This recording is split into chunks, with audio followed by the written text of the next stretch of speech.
You know, I think the logical question is how can people then begin to develop their minds? Right. Well, this is what has fascinated me since I wrote Pyramid Power. As a matter of fact, I've been working on this, and this is what we're here in Denver for. We're going to be teaching a seminar on these energies. We're going to tell all about pyramid energy, things that have never been published. We're going to talk about beyond pyramid power. Right. We're going to go into the areas of acupuncture and how acupuncture works, and then we're going to go into how to charge the acupuncture meridians of the body, how to focus this energy with the mind, and how to control it. Because it is said in China, for instance, that if the acupuncture energies are kept in perfect balance, that a person will theoretically live forever. Will you be talking about this in your lectures and also your class? Yes, I will. Of course, I cannot go in these lectures on the class. Right. Will go on for hours and hours. In other words, we have enormous amount of data. But in the lectures that we're going to be giving next week, I will touch lightly upon these things and go into a lot of these details on what these energies are. In your class, though, of course, are you going to teach people how to do it? Yes. We are going to teach people how to control the energies in their body. Great. Fantastic. These devices, we have a number of very exciting things. We have things that are much more powerful than the pyramid now. The pyramid was actually a learning tool, something that served to focus attention. And now through my work, I actually have devices that are very practical for mankind, for people to use. Although the pyramid is practical in itself as a food storage system, as a meditation device and things like this, again, it pointed the way to things much more exciting, such as this electronic cross stimulator. It's so incredible. We are actually able to take seeds, for instance, that have a 60% germination rate, and by just coating these seeds with this formula, the seeds germinate 99%. So this is like getting 40% more seeds, for free or for practically nothing. And it also increases the vigor of the plant. This means that the plant is more healthy because many seeds may germinate, but of those that germinate, not all of them reach a healthy adult plant. Yeah. And so this is called the vigor rating. We also actually raise the vigor rating to almost 100%. That's incredible. Yes. So this plus devices, there's a device called an athletic cushion that is fantastic. Whenever you have a bruise or an injury, you have a blockage of acupuncture energies, and this device actually frees up those energies. So I might add, just to interrupt you for a minute, that I have seen a lot of these new devices, or the experiments and discoveries that you've made, and they're really incredible. Let's go back to the phone, and then during this hour, I would like you to explain that experience you had in the Great Pyramid. I think about 3 weeks ago, I read Paul Brenton's account of when he was in there, and he mentioned that up until the time he did it, that every other person that had ever gone in and spent the night inside the Great Pyramid was either found dead the next day or totally insane. Right. And I look forward to hearing that. Let's go back to the phones and see what's happening out there. This is KOA. You're on the air. Yes. Hello. Hello. Hi. Can you turn the radio down and speak up? I did. I just turned it up. Alex? Yes. I hesitate in calling you for this simple reason, because I am something less than a novice upon the subject in which you're speaking. That's okay. We all are compared to Dr. Flanagan. Well, anybody is compared to myself, and it's always, it's something rather vague to me as a layman, and it at times can be rather frightening, and this is especially true of anything that is unknown to you, Right, that's right. But we've had an experience. I have a son who is 12 years old, and he's a very normal boy, exceptionally bright in school, I would say, and I taught school for about 15 years, up to the 5th grade level. But about 2 years ago, our son experienced, how can we say, he started saying that, he said, Mom, he said, certain people that I look at, he said, I see like a halo-type thing around their head, like a light. And within, maybe a couple weeks or so, I saw something on the Tom Snyder show where they were photographing different people, and this aura would show up about them. And people who were healthy, the aura was greater, and they did the same thing with plants and things of this nature. And not knowing too much about Dr. Flanagan, I was wondering if he ever came upon people who have this, because now this has been going on 2 years, and at first I thought, well, Nick's just a kid, and his eyes are maybe playing tricks, the lights and things of that nature coming in, but it happens at all different times of the day and night, and it's just certain people that he sees this.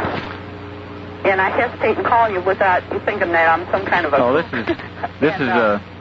But it was getting to the point where I think it was beginning to frighten the boy. Okay, let's find out. Right. No, this is very common, more common than you believe. In fact, there are many people who see these halos, and they just automatically assume that everyone else does too. Well, listen, Dr. Flanagan, would you do me a favor? Yes. And by speaking to my son Nick, because I think coming from you would mean a lot more. Well, yes, I will be happy to, but I'd also like to point out that this ability can be taught. I can do it. Alex can do it. As a matter of fact, Alex's course teaches this, and this is what we're learning how to do, is extend our senses. Our course that we're actually going to be teaching enables people to extend their senses of these energy fields. Well, this is where I felt there was some kind of energy that people were emanating, and I tried to tell Nick about this sort of thing, but I want you to tell him. Here he is. Fine. Hello there. Hello. Hi, Nick. So you're seeing auras, huh? Yeah. Oh, this is very good. Don't suppress it or anything. It's a very useful ability, and the fact that you see it naturally is very good. As a matter of fact, many people have to train to do this, and once in a while, children do see it. And this can be very useful, because as you become adept at doing this, you will be able to tell if someone is telling the truth or if they're not, or what condition their body is in. So, no, this is very good. Okay, does that help you out? Yes, sure did. Okay. As a matter of fact, Nick, become more aware of it as much as possible. And when you see, say, do you see different colors or just an outline? Just an outline. Okay, try to begin to see colors, because you'll see colors. And then, as you see colors, learn what the colors mean. And you can really benefit and help other people benefit by it, too. So thanks for calling in. Okay, thank you. Right, bye-bye now. Bye. Oh, it's good. It is true. A lot of people do see auras. We're just not aware of it. I think everybody sees auras, but we're not consciously aware of it. But we can, as you said, Dr. Flanagan, we can train ourselves to consciously see auras. Yes, and it's really quite easy. Yeah. Let's go on. This is KOA. You're on the air. Thanks so much. I would like to speak with Dr. Flanagan, please. Yes, ma'am, you are. Yes.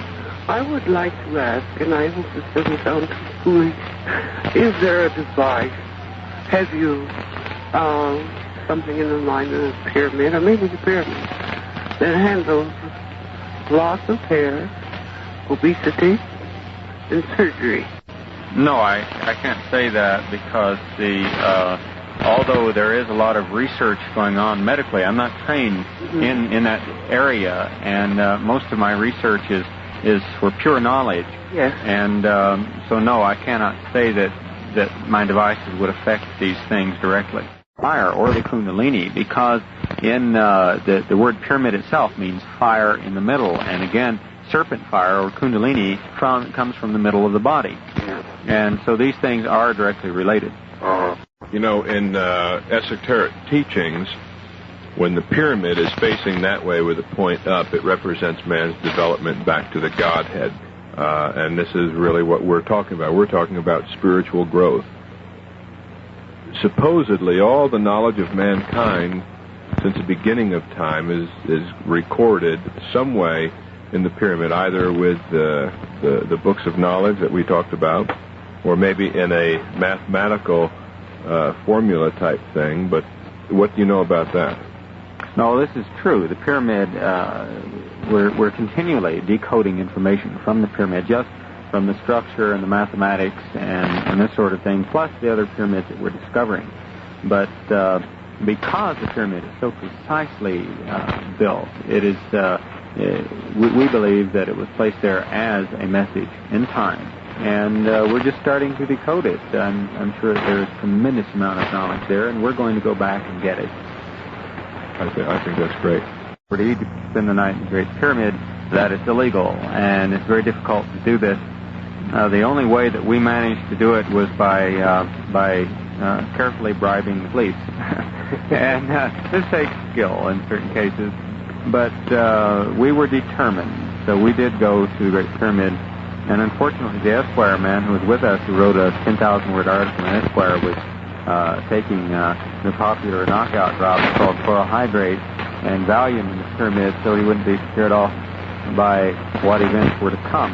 You see, he read Paul Brunton's account of Paul Brunton's night in the pyramid, and he figured if he was going to die, he wanted to do it tranquilized.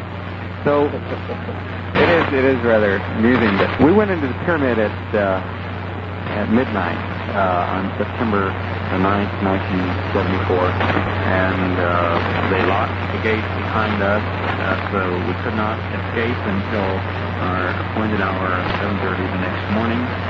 We were in total darkness in the Great Pyramid, and then our experience began. Paul Brunton had said that he was accosted by demons in various vague forms, and he had an initiatory experience in the pyramid. The fact is that when we went into the pyramid, we sat down and we started meditating and relaxing in the darkness of the pyramid. And it's very interesting. I found that the effects of a pyramid tent are practically as effective as spending the night in the Great Pyramid, but there is one great difference, and that great difference is the fact that the Great Pyramid is thousands of years old, and it has that atmosphere about it, the ancient atmosphere of what has occurred in that room for thousands of years. And as your sensitivity is developed to energies, you can actually experience things like this through psychometry or through being able to detect by what you pick up mentally regarding the area. Now, we were in the pyramid, and a very, very strange thing happened. We had meditated for a while, and we were sitting in total silence, and a very loud roaring sound occurred. It just got louder and louder. It sounded like a jet airplane engine. Or another description would be a long, hollow, a long tunnel with a high-speed wind blowing through it, getting louder and louder, a loud roaring sound. And when this reached a peak of loudness, at that point the sound cut off instantaneously, and we heard a sound that sounded like a choir. And I know this is very strange, but we weren't... You don't think it was the guards or the Egyptians doing it? No. They were off spending all that money that I gave them to sleep in the pyramid, considerably more expensive than the Hilton Hotel, and not nearly as comfortable. But also I might add that there is a certain odor in the pyramid. You know, I discovered the true secret of the pyramid, the secret that has eluded scientists for thousands of years, and that is the fact that the Great Pyramid was built as an outhouse for Arab guides. It is rather hard to spend the night in there because it has a terrible odor in it. Unfortunately, they don't have great respect for their monuments over there, and but we did overcome this. But no, these guards wouldn't be capable of producing. These are very uneducated Arabs running around the pyramid. What do you think it was? Well, it's hard to say because first of all, I've talked to many people who have experienced a mystical type experience in the Great Pyramid. Yule Anderson, who wrote 3 Magic Words and a number of other books, The Greatest Power in the Universe, When he was 19 years old, he was touring the Great Pyramid, and as he was walking through, he collapsed. He fainted, and he had his first out-of-body experience in the pyramid, and this changed his whole life. He was into advertising and various things, and he started writing books. But there are numerous people who have experienced total changes in their lives from spending time in the Great Pyramid. And so we had this loud, roaring sound. The Great Pyramid is so, well, it's got millions of pounds or millions of tons of stone. So it's highly insulated. You can't hear anything that's going on outside. And so we had this roaring sound, and then after that finished, we heard what sounded like a choir or a chorus of men's and women's voices, and they were chanting. And it was hard. We could not make out the words that they were chanting. What, you mean like a mantra or a Gregorian chant? Right, or? Sort of like a Gregorian chant, right. And we got this on a tape recorder. It's kind of hard to listen to because the Great Pyramid is highly reflective sound-wise, and so you have a tremendous amount of echo. But we did get these noises on a recorder. Will you have these at the class? No, they're back in Los Angeles. Okay. But unfortunately, we had hours and hours of tapes from Los Angeles. But the thing is that at one point during the night, I experienced what felt like an electric shock going up and down my spine, and this experience has been described by others. I'm sorry, I know to some it may sound rather unusual, but I can only speak the truth, and this is what actually happened in the pyramid, however unusual it may be. And I can say that since we spent the night in the Great Pyramid, that my life has totally changed. It's been a complete, total change in personality, complete change in everything surrounding my way of life. That's beautiful. What? You told me one other thing that happened that you didn't include in this. Do you want to? Go ahead.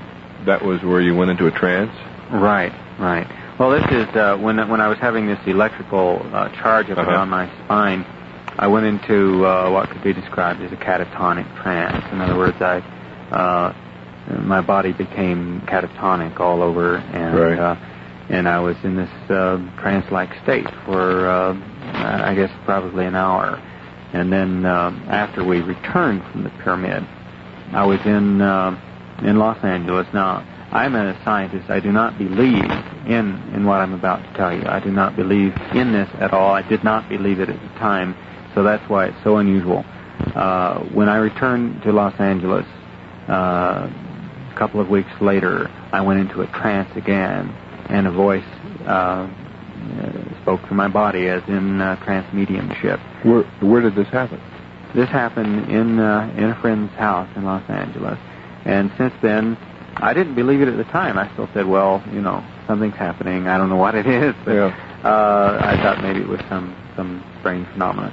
But what happened is that I have two medical doctors in Los Angeles. One of them is a highly respected surgeon, and I have done two healings while in trance, psychic healing, and one of them was an instantaneous healing of two bone fractures as a result of whatever this is happening. But again, this has totally changed my life, and this is part of it. Wow. That's beautiful. What is the voice that comes out? Well, he identifies himself as Master Cascafayet. Now, this is very similar, if you're familiar with the Seth books. This is very familiar with what is being described in the Seth books. And this being who speaks through my body, what happens is I go to sleep, like Edgar Casey went to sleep. I go to sleep, and then this voice takes over. My facial features change. I've been filmed for a television feature, 12 hours in trance, and various unusual phenomena occur around me while I'm in trance. But this being has given me tremendous information of a scientific nature. Are you conscious of what is going on when it happens? Yes, I am. It's as though I'm dissociated from my body. In other words, the first time it happened, I heard the voice speaking over on my left. I couldn't see anything. I didn't know what was going on. and I heard a voice over to my left, and it was my own body speaking. So it was a very strange feeling. And I know this is, again, some people very unusual, but again, it is what happened. We have witnesses, we have documentation from the MDs and so forth who have had healings and so forth. Well, you know, this is what's interesting, too. I've been talking to the people for the past few months, and that is, I don't care whether people believe the things that we talk about or not, but don't knock it until you try it. And we are at a time and in an area now where we literally have an opportunity of proving these things for ourselves. Such as, we've been talking about the pyramids. If people don't believe in it, go out and try it. Build yourself one, and then try it yourself. Right. And then see if it doesn't work. We have a lot of highly respected scientists who are working, with pyramids and with phenomena of this sort. And there are now scientific programs all over the United States on this kind of phenomena. Okay. And I've been examined by a scientist from up at Stanford in France, and they want to do more work with me. So there is a lot of scientific research on these phenomena, and by far they're not knocking it. They're trying to find keys to the use of these phenomena so that they can be helpful. And of course, this is again what we're doing with this seminar. Is, right. We're actually using the knowledge that I've gained over years of research and experimentation and data from the pyramid, and also the other data I've gained while in trance, and releasing this for people to use. Fantastic. I know a lot of the people will be there at the lectures. The reason we're having 4 lectures is because the space is limited, and I know so many people around would really like to hear Dr. Flanagan talk. So if you are interested, you can always give us a call, let us know you're coming, or be there fairly early.